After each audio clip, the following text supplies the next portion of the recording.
Hello student, good morning. आज के हमारे स्टडी में क्वेश्चन है मनुष्य में लिंग निर्धारण, सेक्स डिटर्मिनेशन इन ह्यूमन, है ना। मनुष्य में लिंग का निर्धारण, ठीक है। अब देखो, आप जानते हैं हमारी कोशिकाओं में 46 गुणसूत्र होते हैं या 23 जोड़े गुणसूत्र होते हैं, है ना। कितने गुणसूत्र होते हैं हमारे? 46 क्रोमोसोम। 46 जोड़े गुणसूत्र, 46 गुणसूत्र होते हैं या 23 जोड़े। पेयर में देखें कितने गुणसूत्र होते हैं? 23 जोड़े गुणसूत्र होते हैं। अब 23 जोड़े में से जो 22 जोड़ी गुणसूत्र है वो, है ना, 22 जोड़ी गुणसूत्र उनको तो क्या बोलते हैं? कायिक गुणसूत्र। कायिक गुणसूत्र। और एक जोड़ी जो गुणसूत्र होता है कौन सा? केवल एक जोड़ी, इसको बोलते हैं लिंग गुणसूत्र। लिंग गुणसूत्र, ठीक है। मनुष्य की प्रत्येक कोशिका में 46 गुणसूत्र होते हैं, या जोड़े की बात करें 23 जोड़ी गुणसूत्र होते हैं। इन 23 जोड़ी गुणसूत्र में से 22 जोड़ी गुणसूत्र तो कायिक गुणसूत्र कहलाते हैं और एक जोड़ी गुणसूत्र कहलाता है लिंग गुणसूत्र। तो लिंग का निर्धारण कौन करेगा? लिंग गुणसूत्र। अब ये दो प्रकार के होते हैं, नर में होते हैं एक्स और वाई, और मादा में होते हैं एक्स एक्स। नर में क्या होता है? एक्स वाई लिंग गुणसूत्र, और मादा में क्या होते हैं? X x. अब 23 जोड़ी गुणसूत्र में 22 जोड़ी जो गुणसूत्र हैं नर में और मादा में, दोनों में एक समान होते हैं, कोई अंतर नहीं होता है। लेकिन जो लिंग गुणसूत्र है 23वें नंबर का, वो नर में अलग प्रकार का होता है और मादा में अलग प्रकार का। नर में जो लिंग गुणसूत्र होता है उसको बोलते हैं एक्स और वाई। एक गुणसूत्र होता है बड़ा और एक होता है छोटा। बड़ा गुणसूत्र कहलाता है एक्स गुणसूत्र, और छोटा वाला होता है उसको कहते हैं वाई। ये एक्स गुणसूत्र हो गया, एक हो गया वाई। और महिलाओं में या मादा में दोनों लिंग गुणसूत्र कैसे होते हैं? एक समान होती है, दोनों की साइज एक जैसी होती है, एक जैसी संरचना होती है, ठीक है। तो मनुष्य में लिंग का निर्धारण करने वाले गुणसूत्र को लिंग गुणसूत्र कहते हैं, ठीक है। 23 हमारी कोशिकाओं में 23 जोड़े गुणसूत्र होते हैं, जिनमें से 22 जोड़े गुणसूत्र को बोलते हैं ऑटोसोम्स या कायिक गुणसूत्र, तथा एक जोड़ी गुणसूत्र को बोलते हैं लिंग गुणसूत्र। पुरुषों में या नर में लिंग गुणसूत्र जो होता है 23वें नंबर, वो एक्स और वाई होता है, जिसमें से एक्स वाला जो गुणसूत्र होता है बड़ा और वाई वाला होता है छोटा। और महिलाओं में या मादा में जो लिंग गुणसूत्र होता है वो दोनों एक समान होते हैं, जिसको हम कहते हैं एक्स एक्स। क्या कहते हैं? X x. जब युग्मक का निर्माण की क्रिया होती है, युग्मक मतलब नर में जो युग्मक बनते हैं उसको बोलते हैं शुक्राणु या स्पर्म, और मादा में जो युग्मक बनते हैं उसको बोलते हैं अंडाणु या एग सेल। जब युग्मक का निर्माण होता है तो गुणसूत्र की संख्या मात्र कोशिका से आधी हो जाती है। मतलब जब युग्मक बनेंगे तो गुणसूत्र कैसे हो जाएंगे? हाफ 46 से कितने हो जाएंगे? 23 हो जाएंगे। 22 गुणसूत्र क्या कहलाएंगे? इसमें कायिक गुणसूत्र, और एक गुणसूत्र क्या कहलाएगा? लिंग गुणसूत्र कहलाएगा। तो अगर हम डेफिनेशन की बात करें तो डेफिनेशन क्या है हमारे पीडीएफ के अनुसार? जीवों में लिंग का निर्धारण करने वाले गुणसूत्र को लिंग गुणसूत्र कहते हैं। जीवों में लिंग का निर्धारण करने वाले गुणसूत्र को लिंग गुणसूत्र कहते हैं। मनुष्य में कुल 46 अर्थात 23 जोड़े गुणसूत्र पाए जाते हैं, जिनमें से 22 जोड़ों को कायिक गुणसूत्र तथा एक जोड़ी गुणसूत्र को लिंग गुणसूत्र कहते हैं, जिसे हम एक्स एक्स और एक्स वाई कहते हैं, ठीक है। अब हम ग्राफ के द्वारा समझेंगे किस प्रकार से संतानों में लिंग का निर्धारण होता है, ठीक है। तो हमारा क्वेश्चन क्या बन रहा है? मनुष्य में लिंग निर्धारण को समझाइए, सेक्स डिटर्मिनेशन इन ह्यूमन। संतानों में किस प्रकार लिंग का निर्माण होगा, मतलब जो संतान जन्म लेगी वो लड़का होगा क्या लड़की होगी, इसका निर्धारण कौन कर रहा है? हमारे लिंग गुणसूत्र निर्धारण कर रहे हैं कि जो संतान जन्म लेगी वो संतान लड़का होगी कि लड़की होगी, ठीक है। तो उसी को हम ग्राफ के द्वारा समझेंगे कि किस प्रकार की संभावना रहती है लड़का या लड़की होने की, उसको हम समझने का प्रयास कर रहे हैं ग्राफ के द्वारा, ठीक है। तो क्वेश्चन क्या हो गया? मनुष्य में लिंग निर्धारण को समझाइए, या इंग्लिश में इसको बोलते हैं सेक्स डिटर्मिनेशन इन ह्यूमन, ठीक है। जो पीडीएफ मैंने आपको भेजा है उसके अनुसार इसका आंसर क्या है, डेफिनेशन क्या है? जीवों में लिंग का निर्धारण करने वाले गुणसूत्र को लिंग गुणसूत्र कहते हैं। What is sex chromosome? लिंग गुणसूत्र किसे कहते हैं? तो ऐसे गुणसूत्र जो लिंग का निर्धारण करते हैं, लिंग निर्धारण में भूमिका निभाते हैं, ऐसे गुणसूत्र क्या बोलते हैं? लिंग गुणसूत्र, ठीक है। तो जो 23वें नंबर जोड़ी गुणसूत्र जो होता है वो क्या कहलाता है? लिंग गुणसूत्र। नर में 23वें नंबर जोड़ी जो गुणसूत्र होता है लिंग गुणसूत्र वो अलग अलग होता है, एक्स और वाई के द्वारा उसको दर्शाते हैं, और महिलाओं में उसको दर्शाते हैं एक्स एक्स के द्वारा, ठीक है। अब हम लिंग निर्धारण समझ रहे हैं, मनुष्य में लिंग निर्धारण। हम क्या समझने जा रहे हैं? मनुष्य में लिंग का निर्धारण। मनुष्य में लिंग निर्धारण, ये हमारा हेडिंग हो गया, सेक्स डिटर्मिनेशन इन ह्यूमन। मनुष्य में लिंग निर्धारण, ठीक है। तो पीडीएफ के अनुसार हम देख लें, फिर या फिर ग्राफ के अनुसार हम देख लें, ठीक है। मनुष्य के कोशिका में 23 जोड़ी गुणसूत्र पाए जाते हैं। मनुष्य की कोशिका में 23 जोड़ी गुणसूत्र पाए जाते हैं। इन 23 गुणसूत्रों में से नर तथा मादा दोनों के 22 जोड़ी गुणसूत्र एक समान होते हैं। इन 23 जोड़े में से 22 जोड़ी गुणसूत्र कैसे होते हैं? नर तथा मादा में, महिलाओं में और पुरुषों में एक समान होते हैं, जिन्हें ऑटोसोम कहते हैं या कायिक गुणसूत्र कहते हैं। तथा 23वें जोड़ी गुणसूत्र को लिंग गुणसूत्र कहते हैं। जो 23वें नंबर जोड़ी गुणसूत्र है, मैं अभी तक आपको बता रहा हूँ, 23वें नंबर जोड़ी जो गुणसूत्र है वो क्या कहलाता है? लिंग गुणसूत्र कहते हैं। मादा के 23वें जोड़ी दोनों गुणसूत्र एक समान XX तथा नर के असमान XY होते हैं, ठीक है। महिलाओं में लिंग गुणसूत्र कैसा होता है? 23वें नंबर जोड़ी गुणसूत्र एक समान होता है XX, और नर में XY होता है, मतलब असमान होता है। X असमान होता है। इनमें से एक लंबा X, एक जो लंबा वाला गुणसूत्र उसको क्या बोलते हैं? X, और जो छोटा होता है उसको कहते हैं Y। अर्थात नर के 23वें जोड़े को लिंग गुणसूत्र कहते हैं। यही संतान में लिंग का निर्धारण करते हैं। मतलब जन्म लेने वाली संतान लड़का होगी कि लड़की होगी, उसका निर्धारण कौन कर रहा है? और उसका जो 23वें नंबर जोड़ी गुणसूत्र है, लिंग गुणसूत्र है, वही निर्धारित कर रहा है कि जन्म लेने वाली संतान लड़का होगी कि लड़की, ठीक है। तो काफ़ी समय से, प्राचीन समय में अंधविश्वास था कि लड़कियों के जन्म लेने में उसकी माता का योगदान है, पूरा दोष उसकी माता को दिया जाता था। महिलाओं को इसका दोषी बनाया जाता था कि लड़की उत्पन्न होना किसका दोष है? महिलाओं का। जबकि विज्ञान ने, हमारे जीव विज्ञान ने, बायोलॉजी ने सिद्ध कर दिया है कि लड़की और लड़का उत्पन्न होने में महिलाओं का योगदान नहीं है, किसका योगदान है? पुरुष का। क्योंकि पुरुष के जो शुक्राणु है, वाय शुक्राणु ही संतान में लिंग का निर्धारण करता है, ठीक है। उपरोक्त विवरण से स्पष्ट है कि नर में दो तरह के शुक्राणु बनेंगे, है ना। जब X और Y लिंग गुणसूत्र है तो शुक्राणु कितने प्रकार के बनेंगे? 2 प्रकार के बनेंगे। इसके विपरीत मादा के सभी अंडाणु गुण व रचना में एक समान होते हैं, दोनों एक समान है, XX है, तो एक समान होते हैं और उनमें 22+X गुणसूत्र पाए जाते हैं। जब शुक्राणु के दोनों प्रकार के 22+X तथा 22+Y 2 प्रकार के शुक्राणु होते हैं। यदि निषेचन के समय, निषेचन की क्रिया होगी, यदि निषेचन के समय किसी अंडाणु से X गुणसूत्र वाला शुक्राणु मिलेगा, किसी अंडाणु से कौन सा शुक्राणु मिले? X वाला, तो संतान क्या होगी? लड़की। और यदि किसी अंडाणु से Y वाला शुक्राणु मिले तो कौन संतान क्या होगी? लड़का होगा, ठीक है। तो हम ग्राफ के द्वारा शुक्राणु देखते हैं। हम यहाँ पे बात कर रहे हैं महिला, या हम बोल सकते हैं मादा या फीमेल, ठीक है। तो कायिक गुणसूत्र कितने हो गए? 22+XX, ये तो क्या हो गए? टोटल नंबर ऑफ गुणसूत्र हो गए। गुणसूत्र की कुल संख्या होगी 46, 22 दूनी 44 और 2 46। इधर हम बात कर रहे हैं नर की, ठीक है, या पुरुष, ब्रैकेट लिख देते हैं हम, नर या में। इसमें 22 जोड़ी गुणसूत्र हैं और लिंग गुणसूत्र क्या हो गया? X और Y। तो ये महिलाओं के लिंग गुणसूत्र हो गए टोटल नंबर ऑफ, और ये पुरुष में हो गए, है ना। महिलाओं में युग्मक का निर्माण होगा तो क्या बनेंगे? अंडाणु बनेंगे। यहाँ 22 जोड़ी ना करते हुए हम क्या लिख देते हैं? 44, 44, क्या लिख सकते हैं? 44+XY बराबर क्या हो जाएंगे? 46, उधर क्या हो जाएंगे? 46।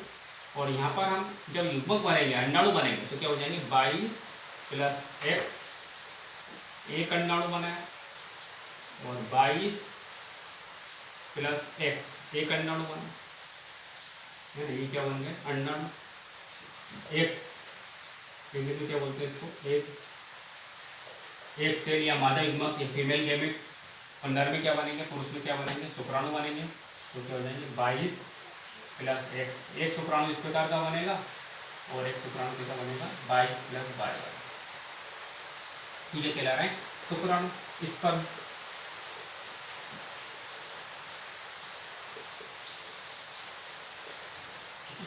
तो ये अंडाणु है और ये क्या है? शुक्राणु। महिलाओं में क्या बनते हैं? युग्मक, अंडाणु, और पुरुषों में क्या बनते हैं? शुक्राणु। अब निषेचन की क्रिया होती है, फर्टिलाइजिंग क्रिया होती है प्रजनन के समय।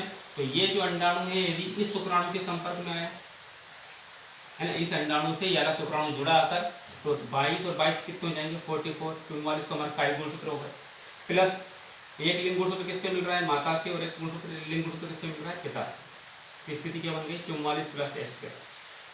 44 प्लस एक्सेस का हम सिंबल देखें किसका है, महिला का है, तो संतान होगी और क्या होगी लड़की होगी। संतान क्या होगी मादा होगी लड़की होगी।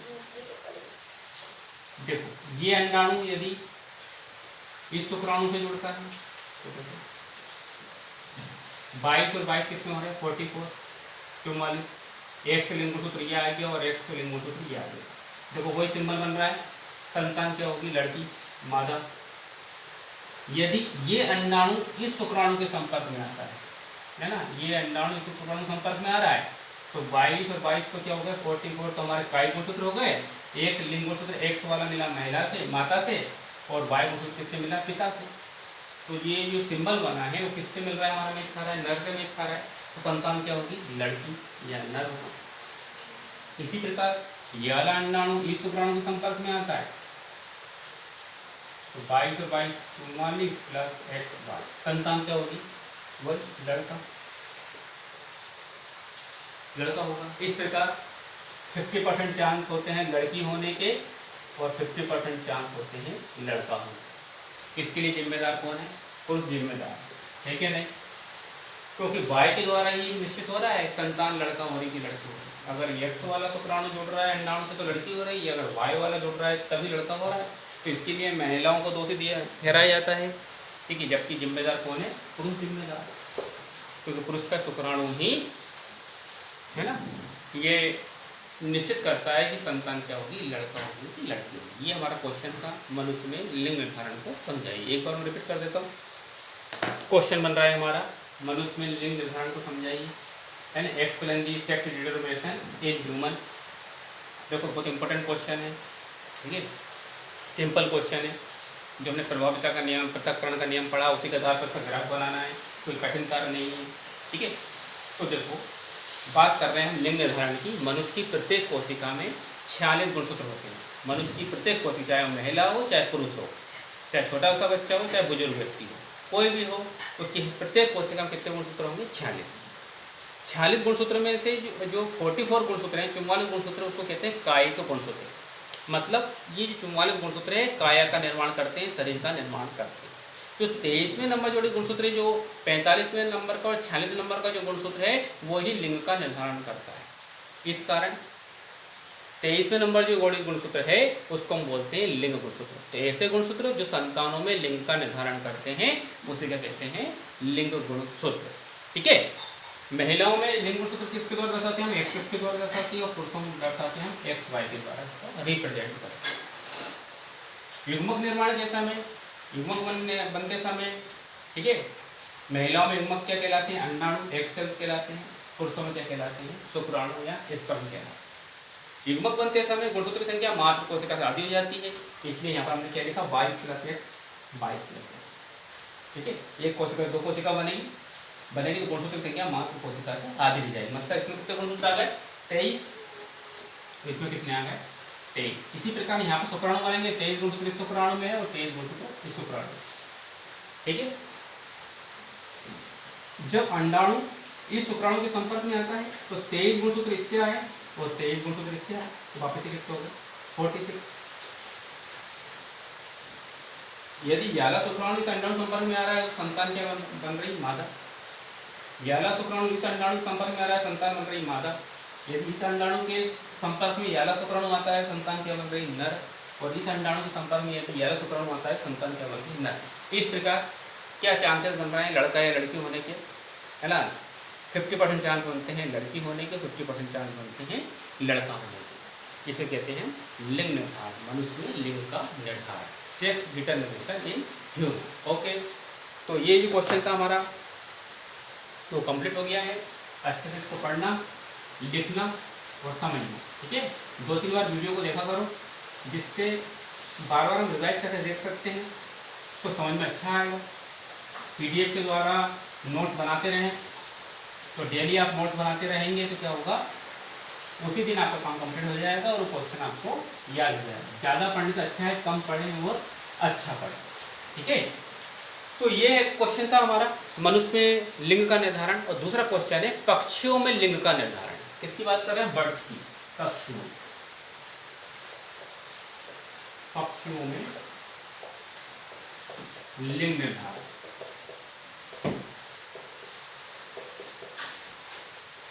पक्षियों में लिंग निर्धारण, जो बर्ड्स होते हैं, हमारे पक्षी होते हैं, पक्षियों में लिंग का निर्धारण मनुष्य के लिंग निर्धारण के विपरीत होता है। विपरीत मतलब मादा में 2 प्रकार के अंडाणु बनते हैं और नर में एक ही प्रकार के शुक्राणु बनते हैं। अब मनुष्य में क्या हो रहा था? मादा में एक ही प्रकार के अंडाणु बन रहे थे और शुक्राणु 2 प्रकार के बन रहे थे। ठीक है, नर में शुक्राणु 2 प्रकार के बन रहे थे। यहाँ पर उल्टा हो गया, अंडाणु 2 प्रकार के बनते हैं और शुक्राणु एक ही प्रकार का बन रहा है। तो इसको हम सिंबल के द्वारा दर्शाते हैं AA प्लस ZZ। ये क्या हो गया? नर पक्षी। कौन सा पक्षी हो गया? नर पक्षी। AA प्लस ZW ये हो गया मादा पक्षी।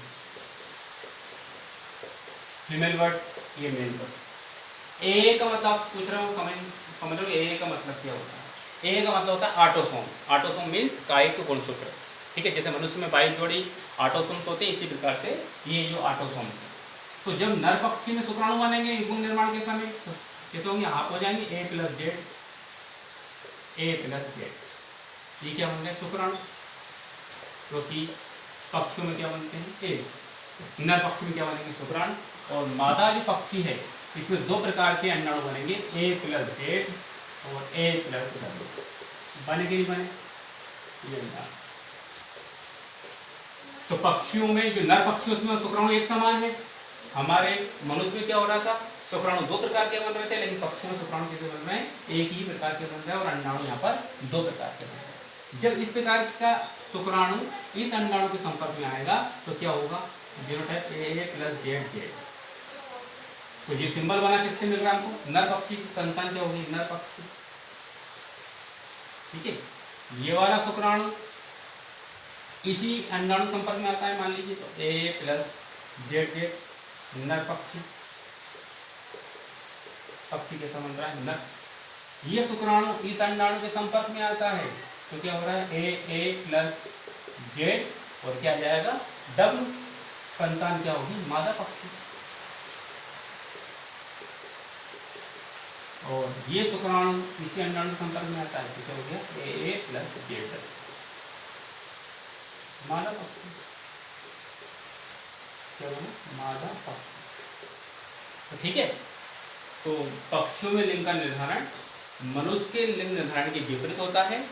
क्यों होता है? पक्षियों में अंडाणु 2 प्रकार के बनते हैं और शुक्राणु एक ही प्रकार के बनते हैं। मनुष्य के उल्टा हो गया, मनुष्य के शुक्राणु 2 प्रकार के बन रहे थे, अंडाणु एक समान बन रहे हैं। यहाँ पर क्या हो रहा है? मादा पक्षी में 2 प्रकार के अंडाणु बन रहे हैं और शुक्राणु क्या हो रहा है? 1 प्रकार का बन रहा है। तो जो इसको इसी ग्राफ के द्वारा हमको समझना है। नर पक्षी को जो जीनोटाइप हम लिखते हैं AA प्लस ZZ और मादा पक्षी लिखते हैं AA प्लस ZW। ये ध्यान रख लेना आप इतना सा। शुक्राणु एक समान बनेंगे, अंडाणु 2 प्रकार के बनेंगे, इस प्रकार से हमारा ग्राफ बन जाएगा। ये हो गया पक्षियों में लिंग का निर्धारण। तो आज का हमारा वीडियो यहीं तक का है। ठीक है, अच्छे से पढ़ें, समझें और नोट्स बनाते जाएं। Take care, good bye, okay.